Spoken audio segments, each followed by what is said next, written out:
Attention, ceci n'est pas une chronique. Ah, c'est pas une chronique. Enfin, là, c'est plutôt un indice en fait pour vous faire deviner l'œuvre dont on va parler ce matin, comme tous les mardis matins. Sabrina, notre arpenteuse, est avec nous pour nous raconter l'histoire de l'art et des tableaux qui font vivre notre art.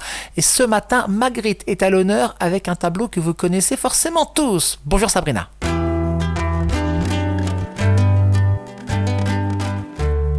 Aujourd'hui, chers auditeurs et auditrices, notre voyage nous amène à la découverte d'une œuvre connue d'un peintre surréaliste belge, René Magritte, et d'un tableau simple en apparence. Une pipe bien dessinée, réaliste sur un fond beige, avec en dessous cette phrase devenue célèbre « Ceci n'est pas une pipe ». Mais alors la question que l'on se pose, mais c'est une pipe ou pas une pipe ? Eh bien, bienvenue dans l'univers déroutant de René Magritte et de ces jeux de mots entre images, mots et pensées. Le titre exact de l'œuvre, peinte en 1929, c'est La trahison des images. Et déjà, tout est dit. Magritte ne nous montre pas simplement un objet, il questionne notre façon de voir, d'observer.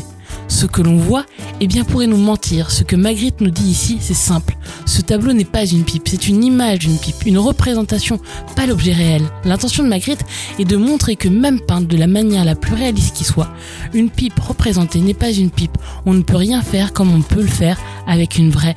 Comme je peins une pipe, ce n'est pas une pipe, c'est une peinture. La vraie pipe, elle sent le tabac, elle peut brûler, elle est en bois, rien à voir avec celle sur la toile. Et là, tout bascule. Car Magritte joue avec nos habitudes, nos réflexes. Depuis l'enfance, on apprend à faire correspondre les mots aux choses, les images aux objets. Mais lui, avec cette phrase toute bête, vient démontrer la machine mentale. Il nous rappelle que l'art n'est pas la réalité et que ce qu'on voit, ce qu'on lit, ce qu'on croit savoir est toujours interprété. Avec ce tableau, c'est presque une leçon de philosophie visuelle.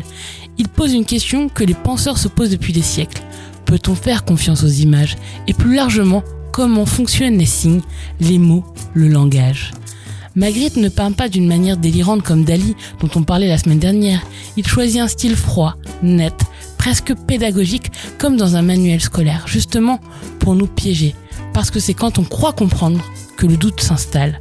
Ce travail, il l'a abordé à travers plusieurs œuvres, dès 1926, comme La Clé des songes, avec, dans 4 cases, 4 représentations et un mot sans lien.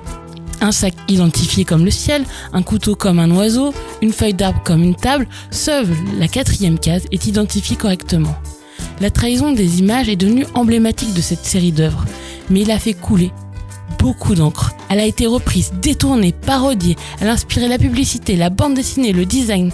Elle fait désormais partie de notre culture visuelle collective. Et pourtant, à chaque fois qu'on la revoit, on se pose la question, où est la vérité dans ce que je vois, ou dans ce que je crois voir ? Alors la prochaine fois que vous verrez une image toute simple, souvenez-vous, peut-être que comme chez Magritte, ce n'est pas ce que vous croyez. Je vous laisse réfléchir à tout cela et nous, on se retrouve la semaine prochaine pour un nouveau voyage à travers les arts, les monuments et les images. Le tableau de Magritte n'aura plus aucun secret pour vous grâce à Sabrina, notre arpenteuse qu'on remercie. Chronique à retrouver en podcast sur happinessradio.fr et vos plateformes de streaming. Sabrina, belle journée à toi, merci beaucoup. Et puis Amélie sera avec nous dans 5 petites minutes pour vous dire ce qui se passe d'un point de vue culturel dans l'Oise et à Amiens. C'est quoi de neuf l'agenda ? Et c'est après le retour de la playlist Classic & Hit sur Happiness.